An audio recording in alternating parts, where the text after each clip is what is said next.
Darkness falls in Baltimore as the Baltimore Ravens welcome in the undefeated 3-0 Buffalo Bills and the Bills Mafia to M&T Bank Stadium on Sunday night. Josh Allen, the MVP frontrunner through the first month of the NFL season, matches up with the reigning defending two-time NFL MVP Lamar Jackson, the Great Eight, La Jackson, as the Ravens look to get to 2-2 and hand the Bills their first loss. This is the official Ravens and Bills preview for Week 4. Sunday Night Football, NBC, Peacock, wherever you watch your football on Sunday night, it's going to be on there live. Make sure you stack that subscribe button, stick that like button, and go ahead and bulldoze that bell. Sound off in the comment section. Let me know your thoughts. Let me know what you're looking forward to seeing in Sunday night's game. Ravens, Bills, two of the top 5 quarterbacks in the league doing work, and we're going to talk about it and preview it right here on the Flex Zone Podcast, the only place giving you your Ravens content how you want it, when you need it. It is indeed Purple Friday. Made it through another week, and Ravens football is only a few hours away. Let's get to the preview. As Sunday night, we get things rolling at the bank. As darkness falls, the Ravens will be in their all-black uniforms. The Bills are coming in here as 2.5-point underdogs. The Ravens are actually 2.5-point home favorites with an over-under of 46.5. And as mentioned, Ravens 2.5-point favorites, 46.5 over-under. So Ravens are actually favored at home. They're rarely home underdogs, so it's pretty much the typical home 2 to 3 points, kind of a pick 'em game. I get it. I think it's going to be one of those last-minute games, last-second games. I'm kind of leaning towards the under. I know the Bills are averaging, 37.3 points per game. They're leading the NFL in points. They've been the number one offense. Josh Allen has shut up all the noise from people like myself who have been down on the Bills, looking at what happened in the offseason, losing Stephon Diggs, losing Gabe Davis, losing a lot of pieces on defense. I thought this team was not a playoff team. I thought they could win nine games, but I did not think they were a playoff team. So Bills Mafia, I apologize. Bills Mafia, first and foremost, you are one of the best fan bases in not just the NFL and football, but in sports in general. I know you guys will be at the bank on Sunday night. I know you guys are some of the nicest people. You took up that charity donation for Lamar when he went down in the playoff game. You've taken it up for DeMar Hamlin and plenty of countless other athletes. So shout out to Bills Mafia before I forget.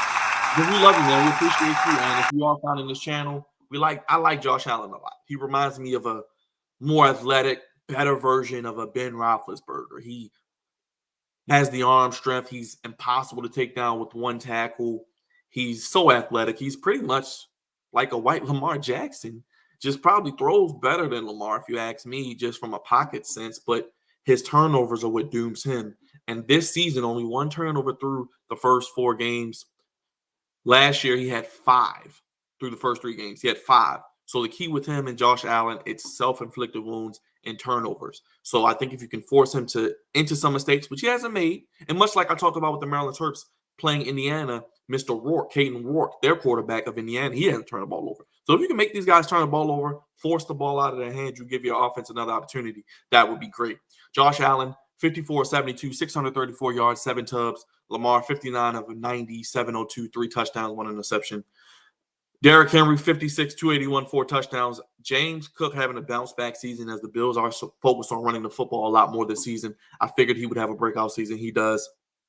41, 188, 3 tubs. And my man, Mr. Shakir, he's been fantastic for the Bills. 14 receptions, 168 yards, 2 touchdowns. Kind of that speedy Wes Welker, impossible to bring down, Danny Amendola type receiver, Julian Edelman. He's hard to bring down, and when he gets the ball in space, he's impossible to stop. Zay Flowers, 16 for 148 and a touchdown. And as mentioned, this is going to be an interesting contest. I think this will be more lower scoring, but will be tight, as we always say. I did want to look at the injury report before I get to my keys because there are some injuries to look into. I'll go to Bills Wire. Shout out to them. They had some information on the Bills and the Ravens.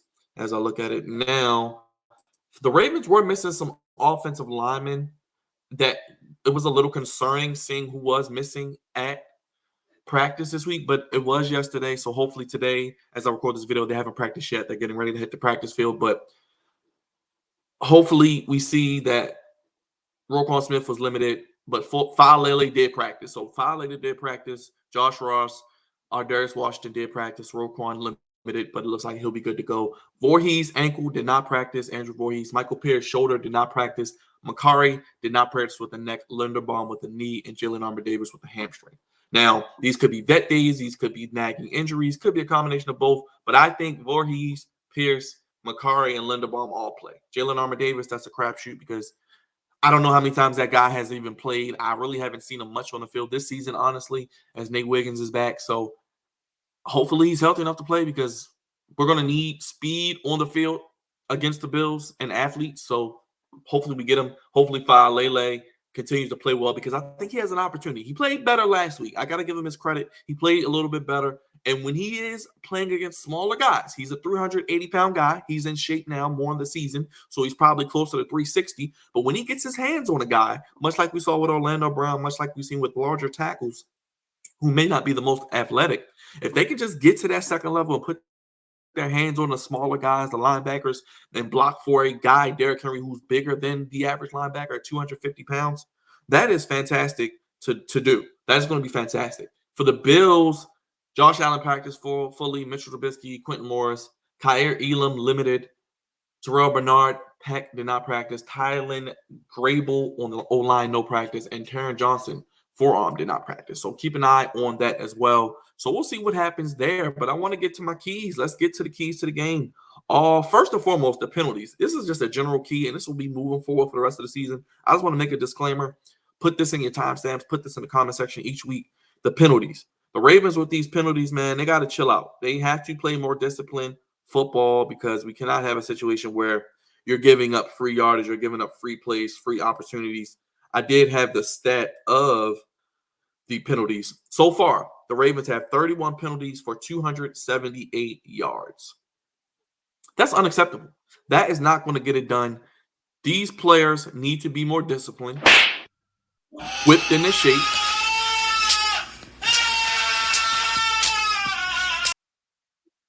And in my opinion, that starts with the way they're preparing each week in coaching. So Harbaugh has to take some of the blame, but the players just have to know better. And I will give them credit. A lot of the penalties, starting on night one, we saw with Ronnie Stanley with the lining up, the alignment, and that new rule, it was kind of doomed. We were kind of in that trajectory. We saw last week even some questionable calls. The roughing the passer on Oweh, the goofy safety non-call, illegal touching. Go back to the Vegas game, the pass interference call, whether you want to say it was warranted or not. I say in that situation, they're both hand fighting. Guys do it all the time. He's not impeding him catching the ball. He was not catching that ball. I don't care. Nevertheless, here we go. Obviously, like I mentioned, some face mask calls, I think on Matabike, some late hits, some things that just shouldn't be warranted that really haven't been done. So the penalty yardage, the Ravens can, I think, commit less than maybe 3 penalties or less, I think, and win the penalty battle. That would be great. Because I think they're going to commit penalties. It just happens as Raven football. We've been watching our whole lives. We know how they operate. They make goofy mental errors no matter who's the coach, who is the personnel. They do that. The coming to the play clock with 3 seconds left, not enough time to get the play off. Where you see a team like Buffalo, they come into the play clock with 20 seconds left. And shout out to Joe Brady, the offensive coordinator. He is utilizing Josh Allen's athleticism, which I wish they would do with Lamar, is move him outside the pocket. Get the offensive line moving. You know the offensive line isn't that good. And Buffalo's offensive line, it's probably slightly better than the Ravens, but it's not much better. And they use their strengths. They utilize Josh Allen. Get him outside the pocket. Don't have him be stationary. Let your sports car, your Ferrari, your Lamborghini, your Mustang, your Hellcat, your Demon, whatever you want to ride in, get out there and do what they do best. Hit the highway and hit the open road and make a play for themselves or others.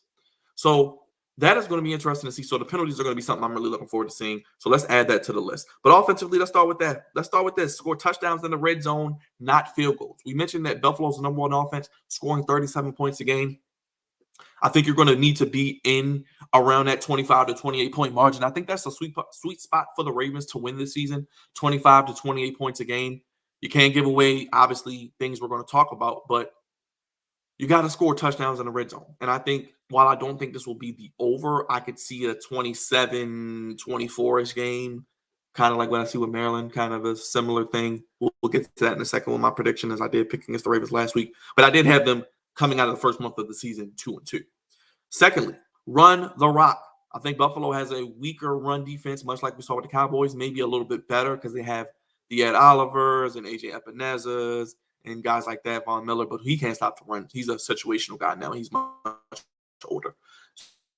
So I think if you can get an opportunity where you can have those guys get to the second level, Lele, Stanley, Makari, run the rock. Give Henry his touches. And if they do, because Sean McDermott is a very good defensive-minded coach, if they're going to take away Henry, which I think they're going to lean towards doing, listening to his press conferences this week and his media appearances, he's hyping him up as coaches like to do with coach speak. He's hyping up a guy that eventually he's going to try to take away from the Ravens what they do best, run the football. He's going to stack that box, put, I think, guys on the field to stop Henry, which is fine. And I think the Ravens just have to stay committed to the run. It may not be good early. It may be a little slow, but if they stay committed, if they're aggressive and they wear this team down, I think they could rush for 150, 175 yards. I think the key is, though, they may honestly come out throwing to set up the run because I think Buffalo is a little weak in the secondary as well. I don't think they really have any household names that scare me. And I think Flowers, Bateman, Likely, Andrews, Aguilar, whomever else you want to put out there, have a chance to really make some plays, in my opinion, against the secondary,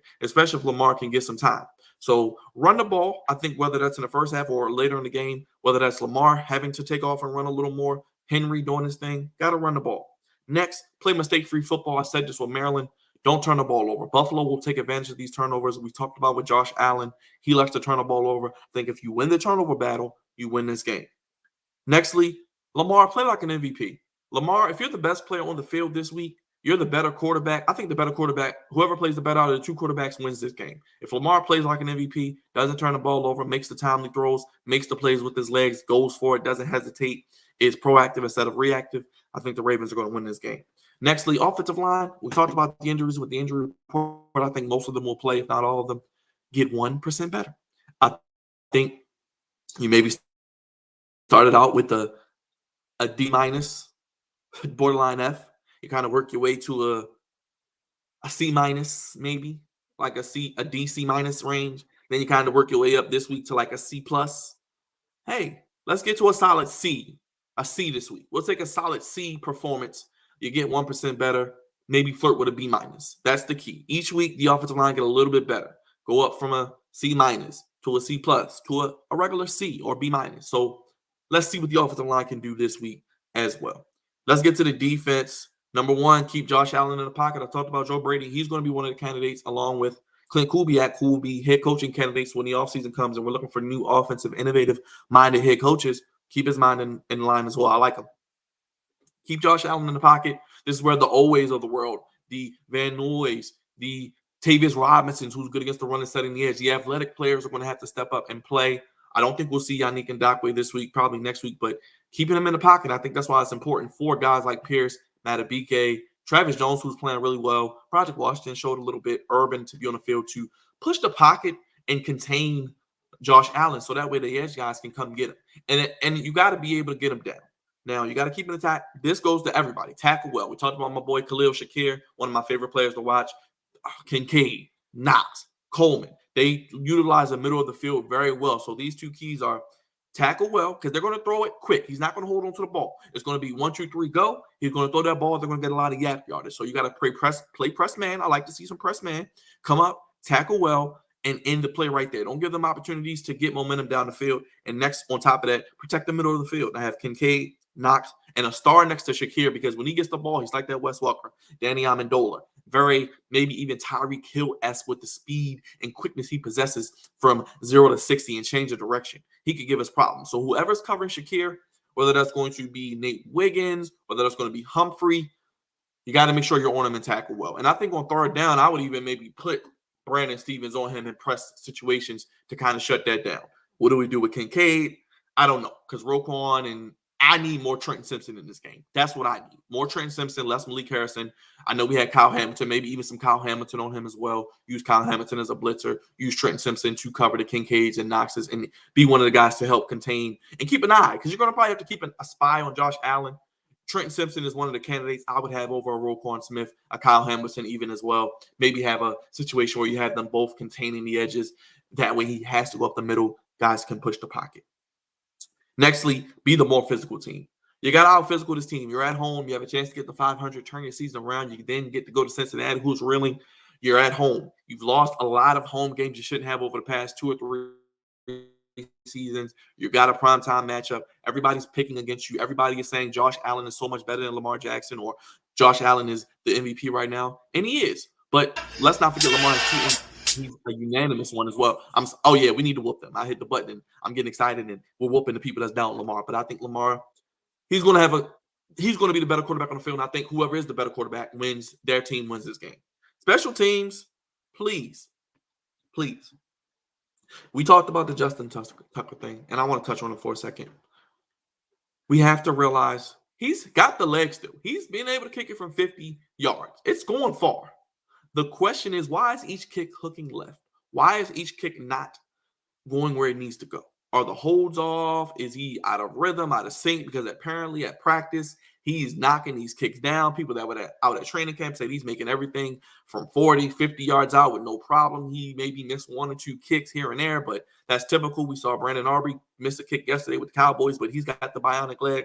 But Justin Tucker's one of those guys that we heard him talk to the media this week. How many times have we had Justin Tucker talk to the media in his time as a Baltimore Raven that wasn't a commercial or after maybe they won a game-winning kick or won a Super Bowl or something, a big game? It's very seldom, maybe count on one hand. And to hear that he talked to the reporters, he's a stand-up guy. I love Justin Tucker. He's great in the community.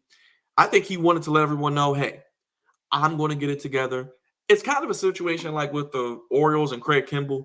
I hope it doesn't end like that, which I don't think it will, where he was good for so long, then he kind of hit a rut, and they were trying to figure out how to get his confidence back. I think the key for Tucker is going to be not necessarily having him kick from 50 plus, but how about we just have him in a situation where keep it 40 on in.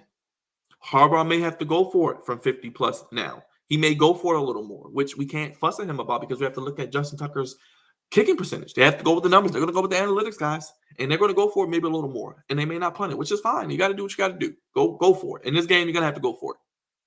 But I think it's mental. I say that to say it's between the ears. I think it's mental.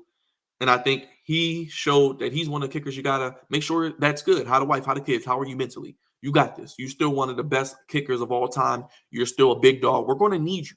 And we may need you as early as this week to win this game for us. So stay confident, stay locked in, stay progressing each and every day at practice, working on those things, going through the things that you know how to do. You are an all-pro. You are one of the best ever. You've got the longest field goal in NFL history. That's not about happenstance. You got this. Be that dog. Be one of our playmakers. That's what I would say. I would go to him if I'm Harbaugh, if I'm Chris Horton, and really instill confidence and let him know we got you. We're going to ride with you no matter what. Do what you do. You're making your extra points. And those are what, 35 yards now? Translate that to the real game, which we know you can do and you've done for over a decade for this team. That's what I got. Those are my keys. Let me quickly go through them and then give you my prediction. Offensively, score touchdowns in the red zone, not field goals. Play mistake-free football. Run the rock. Lamar play like an MVP. Offensive line get 1% better. Defense, keep Josh Allen in the pocket. Secondly, tackle well. Thirdly, protect the middle of the field. Be the more physical team and special team. No missed field goals because I think ultimately it's going to come down to a Justin Tucker field goal. And I think the Baltimore Ravens on a Justin Tucker last-second field goal win 27-24. And I think that's how it goes. I think that Justin Tucker and the Ravens get the win on Sunday night. They get to 2-2. They hand the Bills their first loss. And we're all happy in Baltimore. The Ravens flock are going to be happy. I think the Ravens get to 2-2. I had them at this before the season started. And I think this is where they pretty much get to heading into Cincinnati, which I thought would be a big game. Divisional game on the road. I like the Ravens to win that to get 3-2. And we'll kind of see where it goes from there. But coming into week 4, I am a 500 picker. So my picks, I'm right at 500. I'm mediocre. I'm 8-8. I am not really doing anything special. I am the Dallas Cowboys of yesteryear when they just would be 8-8 every year. So, yeah, I am pretty much pretty average. So first week I went 10-6. The second week 2 I went 6-10, the opposite. And then last week I went 8-8. So I am 24-24 through the first 3 weeks of the season. So yeah, It is what it is. It's just it's not bad. It's not bad. I'm getting it. I'm getting it. So I'm 24-24. Let's get to week 4. I'm 1-0 already. I picked the Cowboys over the Giants. I'm going with the Falcons over the Saints. Going with the Bears over the Rams. I'm going with the Packers. Probably Jordan Love returning over the Vikings. Steelers over the Colts. Take the under. Take the under. Going with the Jets over the Broncos. Even though the Broncos defense is very, very good, that could be a very low scoring game. Take the under there as well. Going with Philly over Tampa Bay, playoff rematch. Bengals over Carolina, even though it's Richie Cunningham, Red Rifles reunion with his former team. I think Houston beats Jacksonville. Jacksonville is done. I think Arizona beats the Commanders, but the Commanders look really good. Jaden Daniels, check out our video on him. I think the 49ers get it together by hook or crook, win a game against the Patriots. That 10-point spread is a little high, so keep an eye on that. I'm going with the Raiders over the Browns. The Browns will be missing a couple of players, offensive linemen. I think Njoku's out. I'm going with the Chiefs over the Chargers. We talk about Dak Prescott against the NFC East. How about Patty Mahomes against the AFC West? He owns the division, and I think he continues with the Chargers having some injuries as well. Ravens over the Bills, as mentioned. Monday night doubleheader. Might see Tyler Huntley and the Dolphins take on the Titans. Did I pick the Titans or Dolphins? I think I picked the Dolphins. Yeah, I picked the Dolphins. I don't trust the Titans, even though the Titans may win, especially if Tyler Huntley starting. And I'm going with Detroit over Seattle. I think Seattle gets their first loss of the season. I think that could be a tough, physical, grinded out game as well. But what say you down in the comment section, guys? Another Ravens preview in the book. We are getting through.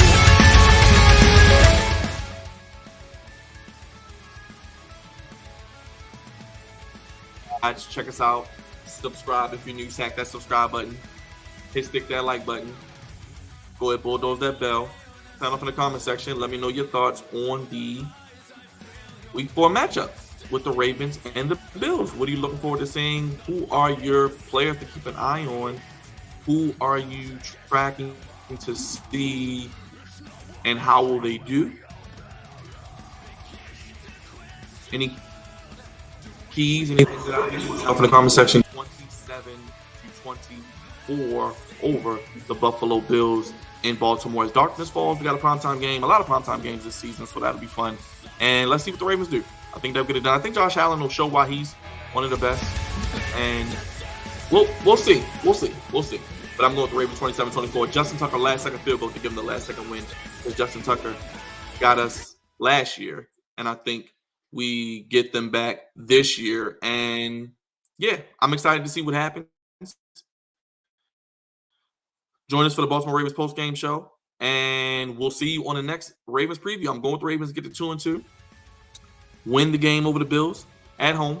27-24. Having some music issues. I want to vibe out with you on the way out. But Ravens win 27-24. If you made this far, thank you. I appreciate it. Love you. Flex No Family. Only place giving you Ravens coverage how you want it when you need it. Ravens post-game show coming up Sunday after the game. Prime time. Look for it around 11:30 midnight. We'll break it out down for you in your Sunday, football Sunday, and start your Monday work week with a Ravens win, hopefully. Thank you for watching. Let me know down below what you think. I'll see you next time.